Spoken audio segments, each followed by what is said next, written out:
have any Keep It Tight fans in the room? I know you're all here, but like, have you ever actually listened to the pod before?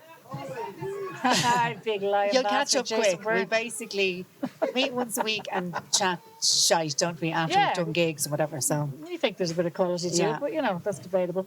Anyway, I think we're going to kick off by talking about this festival. Yes, delighted to be here. This is Emma's first time at the festival. Now, obviously, these people who are watching here today, a lot of these people, you come to the festival all the time, don't you? I mean, you're just incredible. Obviously, none of us would have this joy and the experience of coming to Austria to sort of ski and tell jokes if it wasn't for you coming every year. But anyway, Emma's first time, my second time. Yes, my first time. I had heard about the festival from other comedians, and Carl Spain, he was the man, he's there, look at him there. Carl Spain was the man who had told me the most about the festival. He said it's my favourite week of the whole year. Let's establish that Carl Spain comes every year. Yeah, he's like, if you ever get the chance to go, grab it with both hands, you'll have the time of your life. But he actually didn't tell me that much about the festival. What he was mainly telling me about was Ryan Cullen's penis in the naked sauna. I have never heard a straight man talk about another man's penis at such length. But excusing the irony. But so he talked a lot about Ryan's Mickey, and just that it was magnificent and you've never seen the like of it and all that jazz. So anyway, but he did sell the festival to me. There is a lot of talk about the naked sauna. I'm absolutely scared of my fucking life of going into a naked sauna. What's the difference? You and I can't be going in there. Can't be going with all the Irish. No, I've ginger pubes. Can you imagine if the locals saw them? We couldn't be doing that. Not a hope. I'm not concerned with the locals. I'm concerned with the comics. Well, no. I mean, Carl Spain, you did get a bit out of Ryan Cullen's Mickey. I'm like, if Carl Spain saw me in the nip in the sauna, Jesus Christ. Well, how are we meant to work with these people then after that? No, we couldn't. Please welcome to the stage. I've seen everything. Tits McGee. No, we couldn't. No. We couldn't. There's a lovely family sauna up the stairs. When you told me that I have to, don't go down to the one downstairs. That's the nudie one. I was very proud of myself that I worked that out. Well, it's probably when you saw all the Mickeys, you were like, this is the nudie one. Tell you what you don't want to be doing either is going into the naked sauna fully dressed. No, because that's a big Neddy no-no, isn't it? Yeah. They look at you like you're the pervert. Oh, here comes the repressed people, the Irish. Yeah. No, we'll stay away. And I heard Carl's in the nudie sauna every day. Look at him around his eyes. It's Carl's turn to be roasted. He's doing it all the time to the rest of us. There has to be a day when it's Carl Spain Day. And this is it. Carl's a great man. Carl, actually, we were talking about the gigs and how it's so lovely for us to get to see all the comedians who we wouldn't usually see all the time. So here's the thing. When you're on the road, and we've been on the road now for the last 2 years with solo shows, you're not getting to see other comics. You're not in the clubs anymore. Yeah. So, or you're in and you're out. You're not there in the same way week after week as you would have been. No, you're not. Yeah. No, you might be hopping in to try out a new bit, but you're not getting to hang out or you're not getting to see anyone perform. You're not getting to drink, is what we're saying. You're not getting to drink. You're rushing home to get milk and bread on the way home. You're driving, you're doing mileage. Yeah. So it's a bit of a treat, isn't it, to get to see comics? Like, I'd never seen Paul Smith live before. Yeah. Obviously, I'd seen him in the algorithm now, would be presenting him on a regular basis. But I'd never got to see him now. And I'm not going to lie, I didn't particularly want to follow him. Yeah, how did that go? Well, went fine. I held me on. But it was a pleasure. But also, I had never seen Justin Moorhouse live or Rob Rouse live. Now, these are names these are legends of the comedy industry, obviously. Of course. These names are enmeshed in my brain, and then I got to see the two of them last night, and my God, there's a reason they are stalwarts of the business. Well, Rob's a bit of a cunt, actually, because I was on after him. Yeah, so Emma followed Rob. We had a fucking night of it. Put on these fucking big headliners and let the women and children follow them. There's no women and children going first anymore. That's single file, fucking hell. Yeah, no, that's he the was name on of the fire. game. But it's good though, because when you know you're following those kind of people, you're like, oh well, put the drink down now. Let's fucking get on it. Yeah, no. In all fairness, Rob Rouse did a bit about his dog last night. That is One of the funniest things I've ever seen in my life. Yeah. Total cunt. I mean, absolutely hysterical. And I know comics don't like you quoting their lines, but I'm going to quote Justin Moorhouse anyway because it was the single thing that made me laugh the most last night when he came out on the stage and he said, "Horses, they can fuck off." Oh, yeah. We were laughing about that this morning again. All day. That's going to be my takeaway from 2026. Yeah, horses. But nobody Fuck disagrees. off. Nobody disagrees with that. I don't think so. No. But I presume there's horsey people here who don't agree. But you know me, I'm not into animals. Actually, speaking of, do you know who else can fuck off? The pandas. I saw a thing today about the pandas. What the fuck story? The pandas, lazy as fuck. But anyway, there's 2 pandas in a zoo in Washington, right? And they've had a video of them, and they've started to flirt. So they're hopeful that in a few years they will have the ride and produce a baby panda. Get the fuck on with it. You're in captivity. You're in a zoo, which is not just have the ride. They have to Said wait the for woman who had a teenage pregnancy.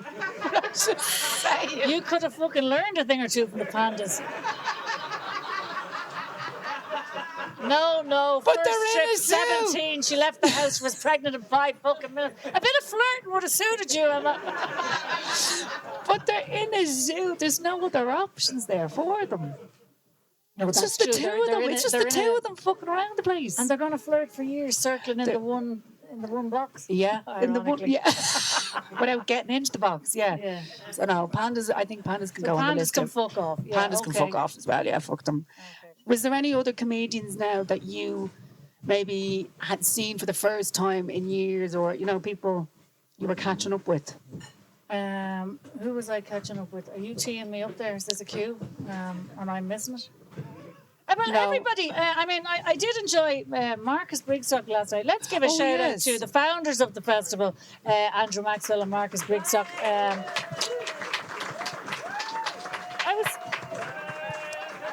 Do you know what, as well? Yeah. He's up in the lederhosen. That round of applause is for Andrew Maxwell in his lederhosen.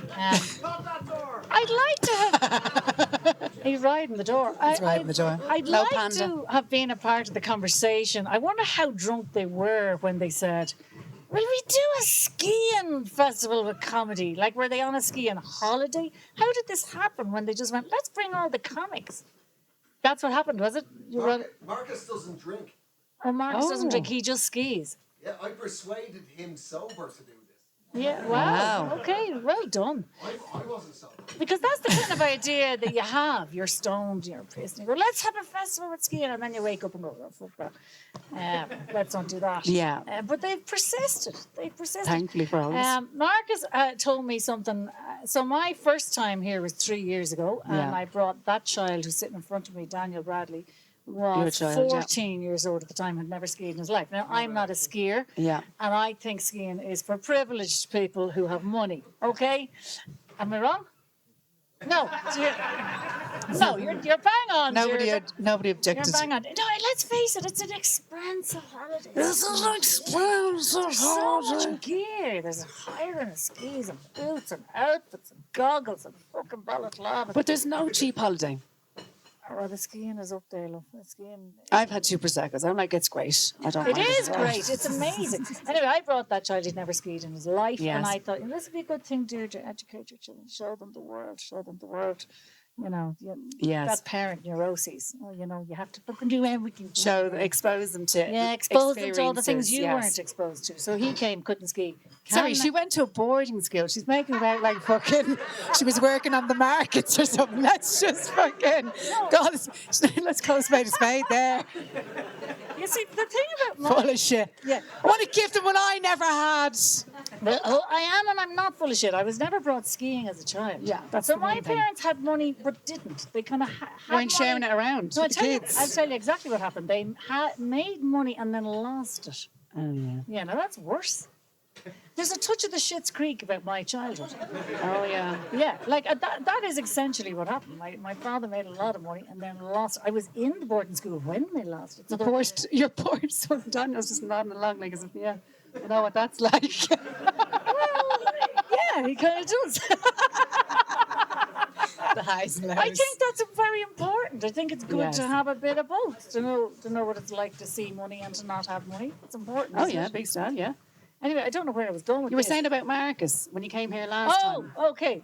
But anyway, so on the last time, when we did the silent disco last year, it was very blue skied and sunny. So we were out there, and of course we were lurrying into the Prosecco because the fucking silent disco, there's a blue sky. Yeah. And we don't have one today. It doesn't matter. I proceeded to get hammered. I didn't have a gig that night.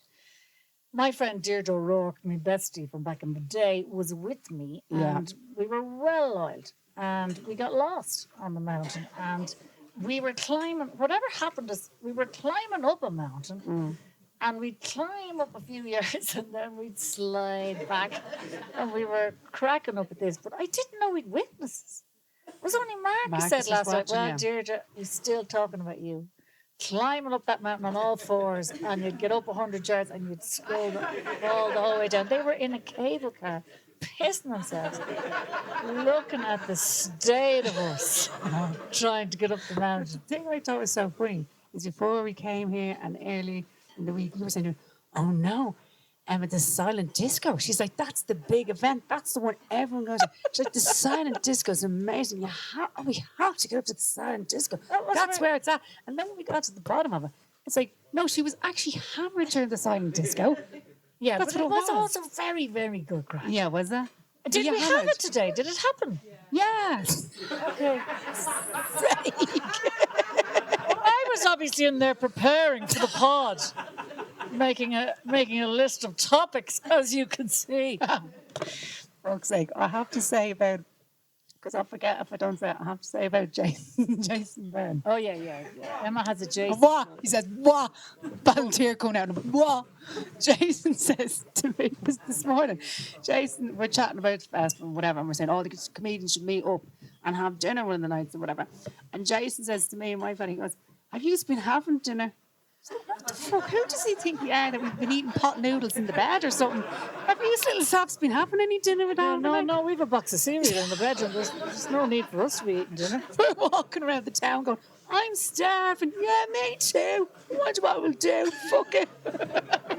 So Jason's going to organise dinner for all of us. Yes, that's what we're saying. And the bill's on him. Fair play to you, Jason. Yeah. Yeah, he always has a very good Edinburgh, let's face it, lads. Time to take us all for dinner, the king of Edinburgh. Go on. We were also talking about following big acts, which is always a pressure, but nevertheless a part of the business. You can either do it or you can't. It kind of puts it up to you. And we were talking then about various different people who've opened for us over the years, who then went on to become bigger comics. That's annoying. Yeah. More guns. I had, I'll give you a couple of examples. David O'Doherty used to open for me. The great legendary David O'Doherty. But with the keyboard. Oh, no, I don't think I'll let him play the keyboard. She'll get musical acts, but she won't let them play the musical instrument. The same way I told Sharon, man, leave your guitar Guitar at home. home, you can't be getting them to do that, yeah. But the biggest act I had open for me was Tim Minchin.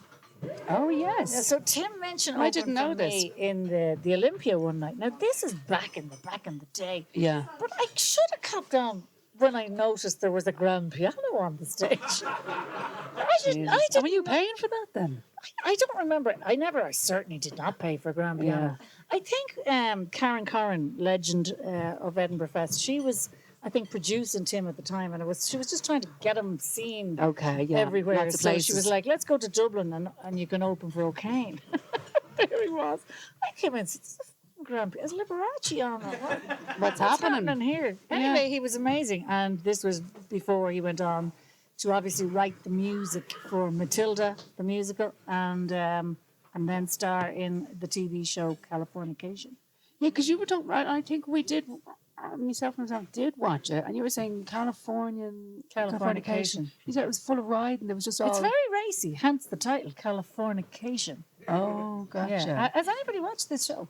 It's a few, Two people down there. Yeah, no, it's not. Was a load of riding? It's fucking amazing. Right, this is. You're saying they're good as you stroke yourself. Leave it out, love. It's a bit early for that. Yeah, good. But this is a top tip for watching. Like, this is cracking actors The baldy lad who's in Entourage. What's We his can name? tell why she's not a TV critic. The baldy lad who's in Here's our Entourage. server. Two more, please, chicken. Thank you. The baldy lad who's in Entourage, he plays one of the agents in it. Oh my God, he's incredible. Sorry, I'm telling you a lie. He's the baldy lad who's in Sex and the City. The baldy I'm lad. sure he has a name. I'm sure of it. Well, there you go, guys. Make sure to check out the baldy lad in Sex and the City. Anyway, Wait, yeah. wait, Anyway, that. that's a top tip. Californication, if you haven't watched it, is an incredible show. Yeah. David Duchovny. Yeah, great. Him. So right, we're in Austria this week. I was in Barcelona last week doing a gig for the first time in Spain. Yeah, hola. Hola. Yeah, how was that? Well, Jesus, I filled it. Now I was up the walls. I have never been in the position where I was able to attempt to sell a European tour before. So I have. Yeah. I'm doing Berlin, Amsterdam, Oslo, Barcelona, a few of them. So I was kind of going, oh Christ, have I got the ability to sell a ticket here? I have absolutely no idea. Let's lash it on sale and see. And I was doing my big fucking hustler. And Gavin, our pod producer, said to me, do a reel when you're in Barcelona because it hits the algorithm. Little fucking idiot here. I didn't understand the so algorithm. when you're in the place, the people who are in the place are going to see your stuff more because you're in the same location. Right. Yeah. So I was saying, I'm looking for a house. The reason I'm be telling jokes until the day I die Yeah, is that I am trying to save me pennies to buy a place in a warm country because I can't handle the cold. Yeah. I know this. I've discussed this on the pod. So I thought I'll have a little look at Barcelona with me and I'll have a little look at Sitges, which is a half an hour down the road. And two mates of mine have bought houses in Sitges. Mm-hmm. One an apartment, one a big gaff. So I thought I'm going to look at this. Oh, it's very nice. What? Stitches? No, Sitges. Spelled Sitges. It is the gay Sitges. capital of Europe. Now, can I just say, so the gay capital of Europe, you know you're onto a good thing if it's the gay capital. Because where the gays go, style follows. Yeah. And crack will crack. And naked saunas. And naked saunas. Can we just say Well, that? they have their own beach. They have their own beach off to the Oh, left. lovely. They are living. I fucking regret that I'm not a gay man. They are living. They Yeah. are. I think they're having more fun than anyone else. Oh, 100%. Yeah, Is it? Yeah. yes, at the gays. Yes, we are. Yeah. But what I like about Sitges is it's a proper full community. You know, but it's just a very because they have such a big presence Yeah. in Sitges. It's just a very fun place. It's a very open, fun place. It's inclusive. Yeah. It's just got a vibe. So do you think now you could see yourself buying an old gaff? Awful shame that also, unfortunately, where the gay goes, the money goes, and it's not cheap. It's gonna expensive. It's expensive. You'll be paying the guts of $500,000 for a 2-bedroom apartment, and I'd want to be selling more than 100 tickets in Barcelona. But you'd need Not going to get it that way. you need more than 2 bed because for your children to come Yeah, over. well, there's a sofa bed, and I'm going for the 2-bed. That child there is well I used have to to a say, sofa bed. everyone is saying how lovely your son is and great young man and great at chatting to people. And Thank you, and good night. isn't that great? But then I thought about it and I was like, I was fairly handy like that when I was a teenager as well, talking to the adults and you know what I mean? Easy to bring around. I Yeah. wasn't. Are you not? No, adults weren't kind. We have a bit of a generational gap, don't we? Yeah. Fucking bitch. I said to her one day, I said, what was it? I said, there's a bigger age gap between me and you as there is between you and my mum. You and my mum are closer in age. And she looked at me. I got stabbed her in the face. Well, Have to put her in her place every so often. Do you know what I mean? Yeah. Anyway, you're only as old as you feel, isn't that right? Yeah. And obviously I'm throwing hard cash at this space and have been for a long time. Oh, you're talking about my bruise. Oh yeah, let's Yeah. talk about Emma's bruise. So You thought it was Ash so see Wednesday, my didn't bruise? you? I thought it was Ash Wednesday. I got the Botox before I left. A big, massive bruise. So I've been going around all the days, and Shane, my fella's been saying to me, "Oh, Ash Wednesday again, is it?" Every fucking morning I wake up. Look like I've bruise just on the been to head. Mass to get my ashes. I haven't. No. You tried to do something for yourself, a fucking bruise head. I lost my train of thought there. I was going to Can say I tell you about the something restaurant? Yes, please do. We did actually go and get dinner at Jason Byrne. Yeah, we did. We ate outside our hotel bed and we were chatting away. And then the waiter was like, we were having our own laugh, and the waiter was laughing. And then I looked at the waiter, and he was like, "Oh," he goes, "Did you hear what we said?" I was like, "No, I was not laughing at our own bits." And there's all this kind of thing going on, and he looks proper embarrassed, and he was like, "Oh, are you going to the going to the comedy festival?" We're like, "Yeah." And he goes to Shane, he's like, "Are you a comedian?" He goes, "No, she is." His face drops again. Oh, he's not used to that.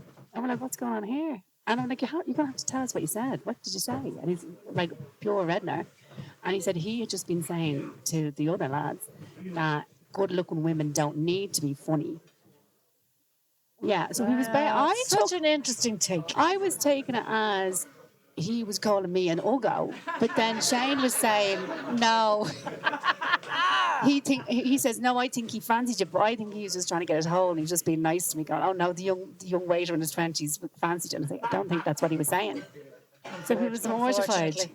So I'm going to go back into him today and ask him further. Do you fancy me or what? It is a very old-fashioned opinion that I think, again, generational. But that you wouldn't need nice to be looking. looking. Don't need to be. Yeah, what would you be funny for? I mean, back in the day when I started, I remember playing when the comedy club in Cork was huge. When Brian Collin was running it, I did a gig in there one night, and it was lovely and a packed room and great. Yeah. And I came off delighted with myself. And this man just said, "Can I just talk to you for a minute?" He just tried to take me off the side. I was thinking, "Oh God, okay, yeah, whatever." He pulls me aside and he said, "Listen, I just want to say to you," he said, "you don't need to be doing this." No way. I was thinking, if I had died on my hole, I would have understood. But he said to me, "You don't need to be doing this. You have a lovely face." So there you go. That's the perception. But were you secretly like delighted with yourself as well? I wasn't actually. No, I was absolutely bewildered as to. Because you're on a buzz from your this gigs. take. I couldn't fathom where he was coming from. The face is enough. If I hadn't done well, I would have got it. But the fact was, I'd had a stormer, a lovely gig. So I was thinking, but were you not entertained? Can't believe Carl Spain said that to you. What a prick.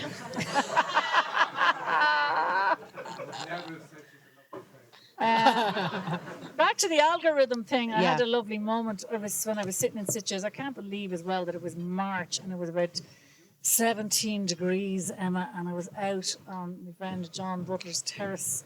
Literally getting a tan. But so can I just you keep going there. What date were you in Spain? Tell me. In Sitges. I was performing the night of the Irish qualifier. Yes. Which did not help the ticket sales. Every Irish person in Barcelona was in a pub watching the match. And the people who were in my audience, I knew they'd all have their phones out, and they did. So I had to regularly say, "What's the score?" and stop and engage in the fucking heartache. Yes. So what day was that? Was that Friday? Oh, it was Friday. I remember. It was Thursday. Because what did I tell you I said? It was Thursday. Yeah, it was Thursday. Oh, yeah. Go on. What did I tell you I said? I didn't have an opener because, too small a room. Can't be paying somebody. So I said, "It's a Thursday night in Barcelona." Wasn't. It was Friday. That was such a great opener. Very strong, wrong, classic rock and roll. Well, at least you said mistake. You said the right place. Ah, Jesus, I got the right place. I wasn't gigging for the qualifier, but I was at home. So my youngest, he's 11, so he has only now just kind of fallen in love with football. So this was the first time that football had broken his heart. It's a sad day. He was ripping up the gaff. I suppose he may I'm going to be dead before I see this team in the World Cup. Wrecking the gaff. Oh my God, I don't know what to say to him. But isn't that great that he's got a bit of passion? A bit of passion is great in a child. And also, you just have to get used to it. You're Irish love. We've been living with this our whole disappointment is we have a masters in disappointment. Yeah, true, with the football, Ah, Jesus. We live in a harsh climate. Yeah. We're small. People forget. We're not even fucking 5 million. I know. It's very We're desperate tiny. to hit that 5 million as the population, aren't we? I know. We should just all be happy we're not riding our cousins. You know what I mean? I better be inclusive of the north there. We probably have hit the 5 million all in. I don't think that's the day for today, is it? No, I don't think we're doing 26 plus 6 today, are we? People to listen going, stupid bitch doesn't know Not the population. at all. When you were talking about openers, Now, I haven't had, because I'm fresher, had any... but the biggest opener I've had was Carl Spain. I had Carl Spain open for me. So I was at a gig in Limerick, and I was with Carl. I know it's not. It's Carl saved the day, but I was with a different agent at the time. I won't name them, but Avery. So anyway, Go on, Emma. who Get I that love Prosecco into you. I love them Vino all. Veritas. I love them all. John's my favourite. Anyway, I'm in Limerick, and I'm like, it's 7:45. I was like, oh no, sport act isn't here. I was like, what's going on? It's a bit late. They couldn't find. So I rang John. Very relaxed, very casual. Yeah, I was like, I wasn't panicking yet. And I rang John, and I said, John, my support act isn't here. And then he starts looking at it, and he'd actually forgot to book one. This is the agent.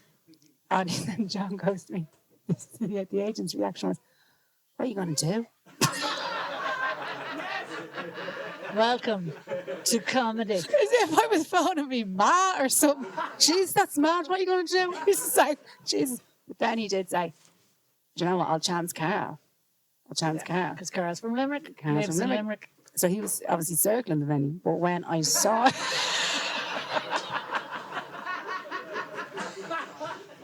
and a fucking bite. You'd actually, this nowhere, but you'd said to me, you'd just been at the gym. That's what you'd said at the time, didn't you? I was actually going to the gym. Oh, you were actually going to the gym. Oh, Okay. hence that lovely Jerry Adams joke. No, don't dare do it on the pod, Deirdre. Okay, no, I won't. So, I know, but he came in and I was delighted. I was delighted to see him, and he was great, and we had a chat, and everything went back to normal. He'd saved the day. Oh, 100%. But then Shane Daniel Byrne at the time had been doing a lot of supports on that tour. And I told him the story that John had made a bit of a whoopsie or whatever. And I said, I got Carl Spain. I said, I tell you something, when Carl Spain came in the door, I was so happy to see him. I could have rode him. That's how fucking happy I was. That's how happy I was. So then Shane told Carl, and now Carl will often introduce me saying, where's me ride or whatever. But he's too busy in the naked sauna, so it hasn't happened. Yeah.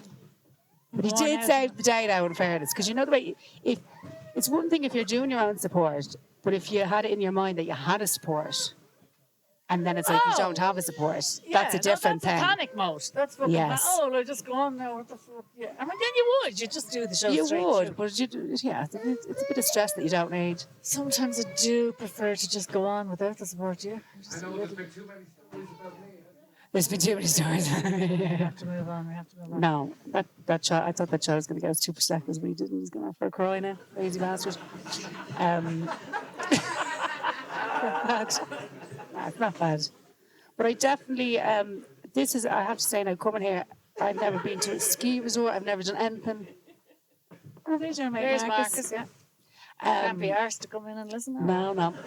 He doesn't drink. Oh, he doesn't drink. It's real funny, actually, when the comedians are talking about the other comedians, they will always say, no, he's a good guy. Even though he doesn't drink. It's like they have to signpost the fact, like, he's able to be good crack. He or she is able to be good crack. They don't drink. It's kind of like a novelty thing. Well, it is a novelty. Yeah. Because we thought, when we were coming here, obviously, you're getting the flight, you're getting the bus. It's a total novelty for me. I've never been before. I've never been away with my fella on our own without the kids. So I'm all buzzed. And we were talking about the next day, going, oh, we actually had great crack on the flight and on the bus. We were great crack and we were brilliant. Then we look back at it, it's like, were we just hammered? There's such a fine line, isn't there? Yes. Because I always find myself, once I start having a couple of drinks, I start thinking to myself, I'm actually great crack. Do you know that kind of... Yes, I would be of the same ilk. Yeah. But you are a good crack with drinking, you. Aren't I? Yeah. But you... It suits me down to the ground. You're My very good at the mother, drink. my mother's a great drinker. She would always lift up her drink and say, "First in this ham today."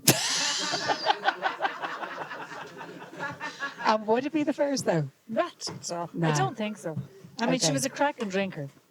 Did I ever tell you about the day of the cards? I'm not sure if I told you about the bridge. No, tell us about the cards. She was playing bridge. She was in her 70s, and she used to be part of a bridge group. Please God, that'll never be us, Emma. And anyway, the bridge, when you're playing the bridge, is it not a bit of a... But it's just cards, isn't it? Yeah.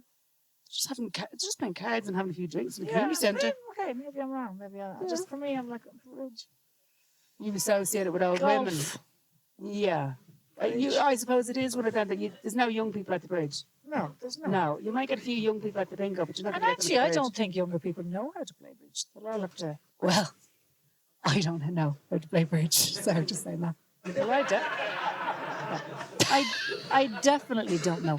Anyway, Lies. their bridge was one of them would cook. It was like a day. So there was, like a book group, except there was food and somebody would cook. Lunch and bridge was kind of the idea. Okay. Anyway, I happened to ring her. She was well into her 70s. And she said, "Oh, geez, I'm up the walls. The girls are coming for bridge." "All right, why are you up the walls?" "Oh, because I have to cook a luncheon." Thank you very much, Andrew Maxwell, putting down, as we talked about the drink. He's always been known for his beautiful time. The episode just got a half an hour longer. Sorry, everybody. Anyway, she was up the walls because when you're cooking for people, it's stressful. Yeah, it and is. she was cooking and bland. She was. Anyway, I said, grand, okay. But anyway, I'll talk to you tomorrow. Yeah. After the bridge.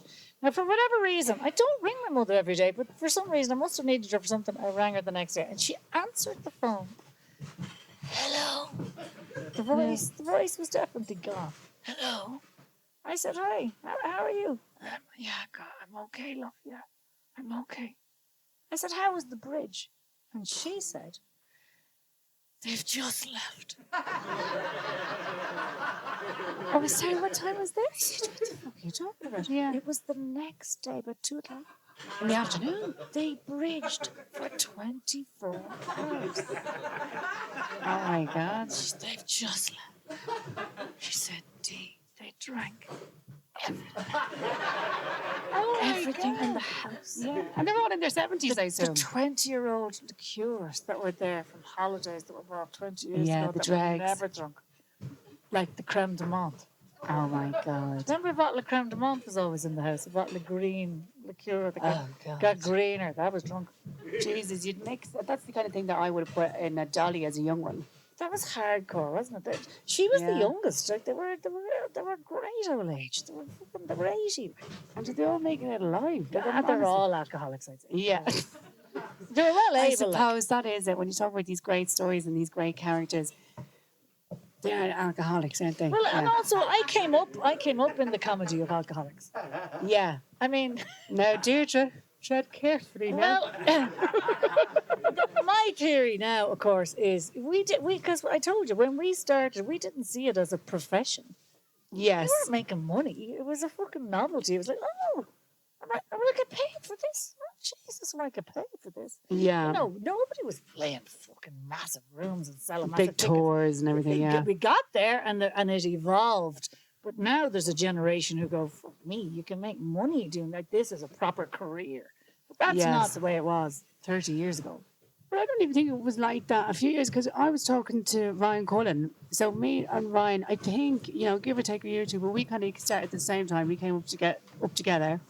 And I was saying to him last night, I said, "When did you leave Ireland?" And he's like, "Oh, 2019. Like, I don't want to spread any rumours, but Ryan left Ireland very abruptly, and no one was said. He was fucking gone, and he rarely came back again. Like, he's hardly back in Ireland. But I was saying to him, like, I don't think we really saw it as a career thing when we were doing it then. No. You had your few big people that doing their vicars, and they were over out there, Yeah. and we were just like doing whatever. Do you know what I mean? I know. And now it's that's changed culturally. Now it is Yes. perceived as a career. I think that would be Yes. as healthy a career to aim towards as any other. Yeah, I wouldn't advise it now lightly, but yeah. I'm looking directly at my son there. I Think have he'll hope do for it? him. Oh God, I have the fear. He's very comedy savvy, but he likes money, so I'm hoping he'll go another direction. Oh, okay, yeah. I suppose you've been waiting a while for the I've money. already lost one to show business. My daughter is an actress. So I've lost one to show business. So I hope for him. Okay. After this week, I'm not sure. Oh yeah. See, you're showing him all the nice bits and the nice He things. knows his shit. He knows his shit. I can see him. Do you know what my proudest moment is? When Dan's laughing at the great jokes. When he's getting the intellectual shit and the small bits that don't necessarily get big laughs, but they're clever as fuck. When I see him laughing at that, I go, "That's a very well-raised child." Yeah. All well my done. own work. Yeah, thank you. Just don't get anyone pregnant now, Danny. You'll fuck the whole thing up. Don't fucking Thank you, Emma. Thank you. Do fucking Right, not. do it, Dan. I was Do it, waiting. Dan. Do it. It's actually great crack. I'm so grateful. And you get loads. Do it, Dan. Fuck it. It's your life too. Live it. I was waiting for a nice, quiet moment to say that to him, but you know, sometimes publicly is probably better. Don't fucking dare! Don't ruin your life. Fucking do it. It doesn't really happen anymore. Right. Surprise pregnancies. They're kind of gone, aren't they? No. Well, I mean, Jesus, Emma, compared to back in the day when you said, oh, did you hear the news? Yeah, I know. So she's pregnant, you'd be going, oh, God, help her, the poor bitch. Oh. Yeah. That's kind of gone. Yeah, but I think I still think now if it happened to a young girl, I don't know. I remember when I got pregnant, my God, she was such a good mate. It was a crisis situation. You're a teenager. She chose me a baby shower. Fuck's sake. And I'm there with all my mates, teenagers, and they're like, this is mad, isn't it? Like, do you know what I mean? God, Like, I'd love to she have was been trying like to be lovely. But it's not like my mom or like my family were going to throw me a baby shower. Do you know what I mean? Didn't even Let's know. keep this under wraps. Baby showers are very American, aren't they? Like, they only came. We do follow America. It doesn't matter what they do, we will follow eventually. Watch them, we're being warned. Yeah, if it's something to do, if it's something to sell, we'll take it on and we'll add drink to it. I think that's kind of Gender the reveal, maths. like a gender reveal. When did they become a thing? Yeah, Somebody last said to few me years. recently, like it was only 2 years ago I heard a gender reveal party. I said, what the fuck are you talking about? But how do you react? How are you meant to react? Exactly, you're going to be delighted no matter what you're getting, aren't you? Yeah, aren't you? Exactly, yeah. Of course, now I left my babies at home with my mum. Well, So I am going to be up to my eyes now in favours, I think. But I rang her the other day to see how they were getting on because you have to do a phone call to see how everyone's getting on. And so I have my two youngest, they're like 12 and 11, so they're dead. But they're with my that was a mum. busy 2 years. 12 and 11. Anyway, very Laurie did that. Yeah. Did you? Yeah. Yeah, No, yeah. but She's got my fella Irish got twins. me pregnant. They're called Yeah, Irish yeah. twins. My fella got me pregnant, but she did it. Yeah, herself. Yeah. When I said I have two kids that age, you said Larry did that. Yeah, You kind of made out like she'd fathered the children. Oh, sorry. No. Obviously Yeah. did not father the children. But they're in my mum, so it's all good. But the problem is it's not them. It's my dog. So she has me two dogs, and she's on the phone to me. She's on the phone to me, and the dogs are yapping at her feet and barking to fuck. And I'm trying to pretend that I don't hear the dogs. And I just go, we're getting dinner now. We're getting dinner now. Just, they follow you all around the house. Every time you get up, every time you sit down, they're with you. They're on top of you. I'm like, I know they're great, aren't they? Anyway, chicken. Dogs. God, there's a fucking epidemic of dogs. Oh, she hates dogs. She hates the There's cats. so much. Would you get down a dog? Get down a dog. Then he won't get a girl pregnant. Get him a dog. There's no chance. There is no chance. We're not I've getting a tried dog. for you to get you the dog. She won't get the dog. No, I keep saying he's very close to 18. I go, the minute you're 18, love, you can leave this house, pay your own rent, and get a dog for yourself. I can't fucking wait. Pay his own rent when he's 18. Well, if you He's want still a in dog, school. Oh, he's get still your in own work. gaff and Okay. get a dog. Get 6 dogs. Yeah, but you have to wait until I he was leaves. hoping Rob Rouse's routine because it was hysterical about how fucking sick the amount of shite he was picking up after that dog. I was like, surely that would put you off. Oh, well, that they do. Nobody really wants to talk about that. Like No, the dogs. picking up Yeah. shite in bags. Yeah. It's not civilized. I'm sorry. No, well, the first thing my When dog. did humans pick up the shit of dogs? The first thing my dogs would have gone when they got into my mum's house, were gone out to the back door, doing a piss and shit in a rug, and maybe had a puke in the hall just to fucking say we've arrived. You know what I mean? To mark the territory. Yeah, Thanks, Ma. See you later. Bye. yeah. The kids are no bother. The kids are no bother. Yeah, but get him a dog, Deirdre. No. No, it's not happening. We have a cat. Look, we have a cat, a very old cat. I know. She'd have a heart attack if a dog came into the house. Come here, you have to tell me this now. I put a load of dates on now today for next year and everything. But this year now, I'm in total festival mode. This will be my first year doing Edinburgh. The whole Emma, you run. are having a year of firsts. We're going away again, Shane. A first, Pack your bags. a first altitude and a first Edinburgh. I mean, Edinburgh. Yeah, tell us all about it. It's a marathon, not a Yes. sprint. Jason Byrne's the man to tell us about Edinburgh. He's the king of that. Yeah. Carry on. 30 years. 30 years. 30 years he's doing Edinburgh. Do you remember, Jason, when I was the host of a chat show and you were my guest and I put up all your posters? Yeah.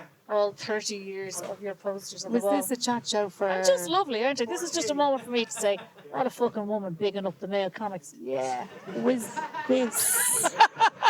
I was going to say, I bet it beats giving Paying it blowjobs. forward. That's very bad Paying thing to it say. forward. Was this for an Edinburgh live broadcast thing, or what was No, it? this was when I had a TV show. Do you remember COVID, Emma? Oh yes. Yeah. Yes, Well, yes. the national broadcaster of Ireland, RTE, said, what do we Yes. fucking do? Yes. Let's give O'Kane, she's been around long enough, Yeah. let's give her a talk show where we put a guest 3 feet away from her and there's no audience. Yeah. So in Because that'll be easy. an audience setup, but Yeah. had no audience. Let's put that They out. loved doing that during COVID, actually, didn't they? They could actually- have just done interviews in rooms, but they said, let's do the whole audience thing, but not have the audience. No, with no audience. It was But can we intense. just say, sorry, we'll get to the touch now. Yeah. Can we just say, COVID was a bit of crack. It actually was. Do you remember when it was like, oh, everyone's going to die? But then we got over that. And it was kind of like, yeah, go people- on, you can have a drink, but eat a packet of crisps at the same time. We're like, yeah, go on, fuck it, okay, whatever. It was a bit of crack. It was the first year. The Yeah. first year with cracking bread, and Yeah. fucking novelty sourdough bread, and Yeah. we had a bit of lovely weather at the start. Yeah, Remember? yeah. God That was almighty. good. We had a heat wave. It's not that you'd wish it again, but it's like, at the odd times, would love a week of COVID. And No, yeah, fuck off. I wouldn't. The second year, love comedians, no work. It was a fucking nightmare. yeah. I got lucky with the tele gigs. For some Tell us reason. about the Deirdre. You did a couple of series of it though, did you? Oh no, I'm a one series girl. Oh. Deirdre, so I am am the queen of one series. Deirdre, so am I. Yeah, I don't have the Alan touch. Fitter's Family. Never happened again. No. I did the Late Late with Ryan Tuberty. Big scandal after that. Had to quit the job. The whole thing. Yeah. There was something else. Some other show I killed as well. I could name a half a dozen shows that never went to second series because I was in them. So tell us who. Last one, Laughing Ireland. That'll never fucking happen But it's only because they had the best people in it. again. Okay, thank you all for coming. Thanks so much. Keep it tight. Love your work. Thanks.